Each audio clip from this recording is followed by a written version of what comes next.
यावर्षी म्हणजे 2025ला रक्षाबंधन कधी साजरे करायचे? राखी बांधण्याचा शुभ मुहूर्त काय आहे?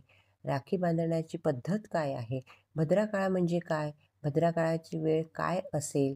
भद्रा काळाची थोडीशी पौराणिक कथा पण मी तुम्हाला या व्हिडिओमध्ये सांगणार आहे. तर व्हिडिओ शेवटपर्यंत बघा. नमस्कार मंडळी, मी संगीता. आता भद्रा काळ म्हणजे काय आपण थोडक्यात बघू. भद्रा ही शनिदेवाची बहीण आहे. न्यायदेवता शनिदेवताप्रमाणेच भद्रा ही स्वभावाने उग्र आहे असे म्हटले जाते. भद्राला ब्रह्मदेवाने शाप दिला होता की जो कोणी भद्रा काळात कोणतेही शुभ कार्य करेल त्याला यश मिळणार नाही. भद्रामध्ये राखी न बांधण्यामागे एक आख्यायिका आहे. त्यानुसार लंकेचा राजा रावणाला भद्रा काळात त्याच्या बहिणीने राखी बांधली होती. भद्रकाळामध्ये राखी बांधल्यामुळे रावणाचा नाश झाल्याचे सांगितले जाते. अशा स्थितीत या श्रद्धेच्या आधारे जेव्हा जेव्हा भद्राकाळ लागतो तेव्हा बहिणी आपल्या भावाच्या मनगटावर राखी बांधत नाही. तो काळ निघून गेल्यानंतर मात्र राखी बांधली जाते. तर यावर्षी म्हणजे 2025मध्ये रक्षाबंधनाची खास गोष्ट अशी आहे की यावर्षी राखी पौर्णिमेला भद्राकाळ ची सावली नाहीये. कारण भद्रा काळात राखी बांधली तर ती अशुभ मानली जाते, आपल्याला माहितीच आहे. या दिवशी शुभ दिवस आहे, त्यामुळे या दिवशी काही धार्मिक कार्यसुद्धा तुम्हाला करता येणार आहे. असे केले तर आयुष्यात सुख, शांती व संपन्नता येते. यावर्षी श्रावण पौर्णिमा सुरू होते आहे 8 ऑगस्ट शुक्रवारी दुपारी 2:13 सुरू होणार आहे. तर पौर्णिमा तिथी संपणार आहे ती 9 ऑगस्ट शनिवारी दुपारी 1:24. तर रक्षाबंधन हे उदय तिथीच्या अनुसार साजरा केला जाणार आहे.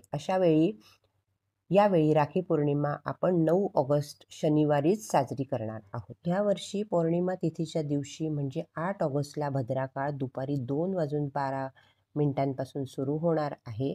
तर ते मध्यरात्री 1:52 राहणार आहे. म्हणून 9 ऑगस्टच्या आधीच भद्रा काळ संपलेला असेल. म्हणून रक्षाबंधनाच्या दिवशी म्हणजे 9 ऑगस्टला भद्राची सावली नाहीये. म्हणून आपण या दिवशी भावाला राखी बांधू शकतो. राखी बांधण्यासाठी आपल्याला मुहूर्त असणार आहे पहाटे 5:37 ते दुपारी 1:24 असणार आहे. यावेळीच राखी बांधणं शुभ असणार आहे. मात्र हे लक्षात ठेवले पाहिजे की यानंतर पौर्णिमा संपणार आहे आणि प्रतिपदा सुरू होणार आहे. म्हणून पौर्णिमा संपण्या अगोदरच आपण आपल्या भावाला राखी बांधायची आहे. आता जे लोक पौर्णिमेच्या दिवशी उपवास करतात, चंद्राला अर्घ्य देतात, त्यांनी 8 ऑगस्टलाच त्यांचा उपवास करायचा आहे आणि 9 ऑगस्टला राखी पौर्णिमा साजरी करायची आहे. 9 ऑगस्टला सौभाग्य योग सकाळी 2:15 राहणार आहे आणि नंतर पूर्ण दिवस शोभन योग राहणार. आता एक गोष्ट लक्षात ठेवली पाहिजे की या दिवशी राहू काळ पण आहे. सकाळी 9 ते 10:30 हा राहू काळ असणार आहे.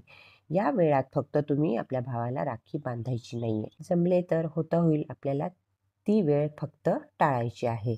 बाकी आपण राखी बांधू शकतो. आता राखी बांधताना काय काय तयारी करायची? औक्षणाचं ताट कसं तयार करायचं आणि त्यात काय काय साहित्य लागणार आहे हे मी तुम्हाला सांगणार आहे. आता एक छानसं ताट घ्यायचं आहे किंवा ताम्हण घ्यायचं आहे.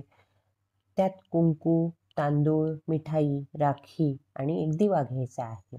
त्यानंतर एक अंगठी घ्यायची आहे किंवा सोन्याची एक वस्तू छोटीशी घेतली तरी काहीच हरकत नाही. सुपारी घ्यायची आहे आणि आपल्याला भावाला औक्षण करायचं आहे. आपण आपल्या भावाला उजव्या मनगटावर राखी बांधायची आहे. यावेळी भावाने सुद्धा डोक्यावर टोपी घालायची आहे.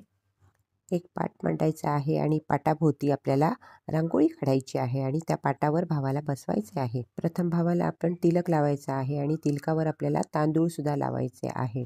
त्यानंतर आपल्याला सुपारीने 3 वेळा उजवीकडनं त्याला कपाळाला आधी सुपारी लावायची आहे. नंतर 3 वेळा उजवीकडनं, 3 वेळा डावीकडनं औक्षण करायचं आहे. सोन्याच्या वस्तूने सुद्धा 3 वेळा उजवीकडनं, 3 वेळा डावीकडनं औक्षण करायचं आहे आणि त्याच्या कपाळाला सोन्याची वस्तू लावायची आहे. त्यानंतर त्याला औक्षण करायचं आहे आणि मिठाई खाऊ घालायची आहे. त्यानंतर आपल्याला राखी बांधायची आहे. मोठा भाऊ असेल तर त्याला नमस्कार करायचा आहे आणि छोटा भाऊ असेल तर भावाने बहिणीला नमस्कार करायचा आहे. भावाच्या रक्षणासाठी आपल्याला प्रार्थना करायची आहे. त्याच्या भरपूर आयुष्यासाठी, आरोग्यासाठी सुद्धा आपल्याला प्रार्थना करायची आहे.